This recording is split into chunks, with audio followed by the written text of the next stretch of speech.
Pinocchio, Nose for Trouble. School was out, and Pinocchio was ready for fun. He skipped down the street, swinging his books, his heels skipping over the cobblestones. Behind him, a small figure scurried along, clutching an umbrella. It was Jiminy Cricket.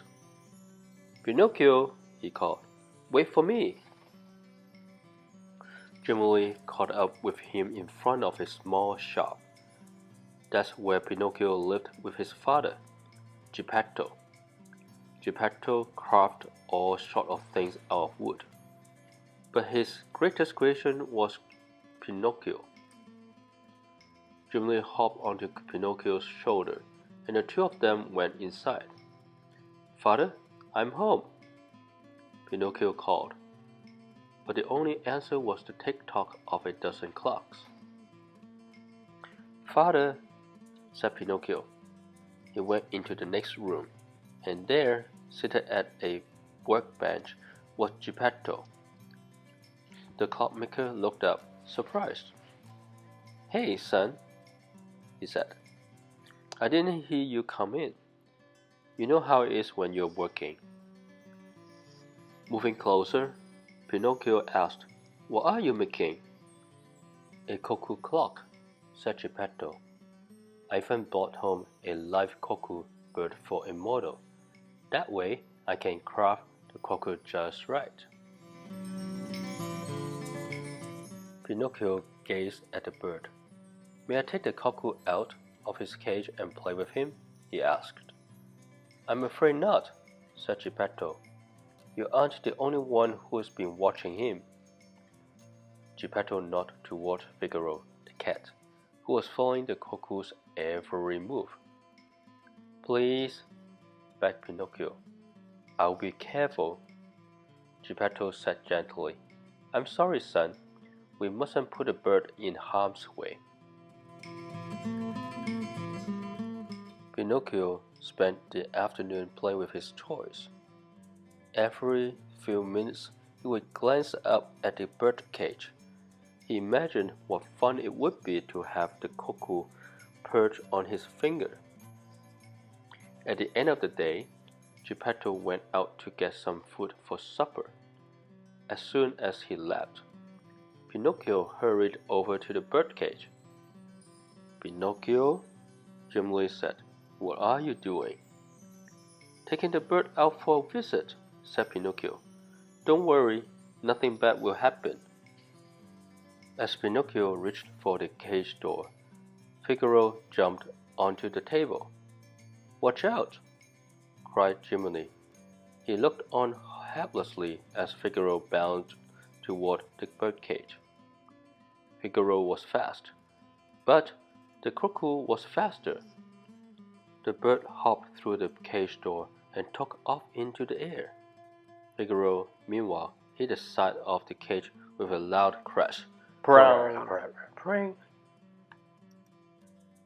Pinocchio watched as the cuckoo circled the room. "See," he said, "I told you it would be fine." "I don't know," murmured Jiminy. "You shouldn't be disobeying your father." The cuckoo darted in and out among the rafters, then began to investigate Geppetto's clocks. Wherever the bird went, it was careful to stay just beyond the reach of Figaro, who followed along on the floor below. Jiminy climbed onto the window sill to get a better view. As he did, the cuckoo turned and began flying straight toward them. "Look out!" cried Pinocchio.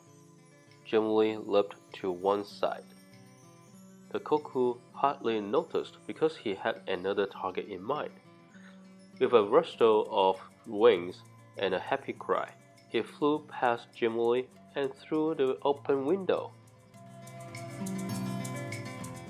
As they watched the cuckoo soar into the sky, Geppetto walked in. He glanced at the birdcage and said, "Pinocchio, I told you not to open the cage. Now look what has happened. I am very disappointed. Panicked, Pinocchio looked around the room. His gaze came to rest on Figaro. I didn't do it, he said. It was Figaro. He opened the birdcage and ate the cuckoo. Figaro, cried Geppetto. He picked up the cat to scold him, which was lucky for Pinocchio, because at that moment the puppet's nose began to grow. It inched out further and further until it was the length of a crayon. Hiding his face, Pinocchio said, Father, I think I will go to bed early tonight. I'm not feeling well. By the time Pinocchio hopped beneath the covers, his nose had grown another inch. The next morning, Pinocchio was up before his father. He sneaked out of bed and ate a hasty breakfast. Then, throwing on his clothes, he headed for the door, calling, Goodbye, father, I'm off to school. Jiminy hurried along after him. He knew Pinocchio wasn't going to school, because the puppet's nose was still growing. Pinocchio, Jiminy said, you must start telling the truth. I can't, said Pinocchio. I'll get into too much trouble. Jiminy said, You are already in trouble. Look at the size of your nose. Besides, don't you feel bad when you tell lies? No, not really, said Pinocchio. As he spoke, his nose grew longer. But Pinocchio didn't notice, because he had something else on his mind. He was determined to find the cuckoo. Pinocchio hurried through the village, asking people if they'd seen the cuckoo. He climbed the bell tower, peering out across the sky. Next, he bought a birdhouse and some seeds, hoping the cuckoo would stop by for a snack.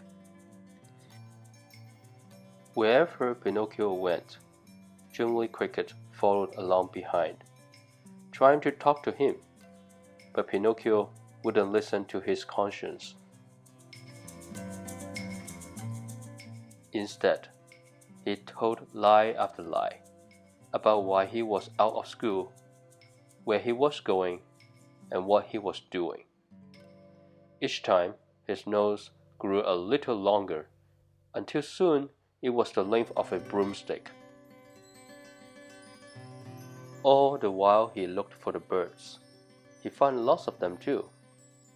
Unfortunately, none were cuckoos. At the end of the day, Pinocchio's nose was longer than ever. Are you ready to go home? Jiminy asked. Pinocchio sighed. I guess so. Maybe it's time I started telling the truth. Pinocchio walked back through the streets of the village. Jiminy ran ahead to clear the path. At last, they got home safely, with Pinocchio arriving several seconds after Jiminy and the nose. When Pinocchio saw Geppetto, he said, Father, I have something to tell you. Figaro didn't really eat the cuckoo. I opened the birdcage, and the cuckoo flew away. It was my fault. I'm sorry I disobeyed you. Most of all, I'm sorry I lied. As Pinocchio spoke, his nose began to shrink. It became shorter and shorter until it was just the right size. I'm glad you finally told the truth, said Geppetto. And now I have something to show you. He led Pinocchio inside, where something sat on the table, covered with a sheet. Had his father finished carving the clock? Geppetto drew aside the sheet, and under it was a birdcage. And inside the birdcage sat the cuckoo. "Where did you find him?" Pinocchio asked. "He found me," said Geppetto. "I was working on the clock today, and he flew in through the window. I think he likes it here." "He should," Pinocchio said, giving Geppetto a hug. "It's the best home anyone could ever want." Just then, the cuckoo called from inside its cage. "I think our new friend would like some music," said Geppetto. He picked up his concertina and began to play. Soon, the kindly old clockmaker was dancing around the room. Grinning, Pinocchio lifted the birdcage and joined his father. He was happy to be home, where his father loved him and he never needed to lie. And that's the truth. Pinocchio would not admit the wrong thing he had done and kept on telling fibs. He didn't stop with one. To speak the truth is hard sometimes, but in the end, you'll see that honesty, without a doubt, is the best policy.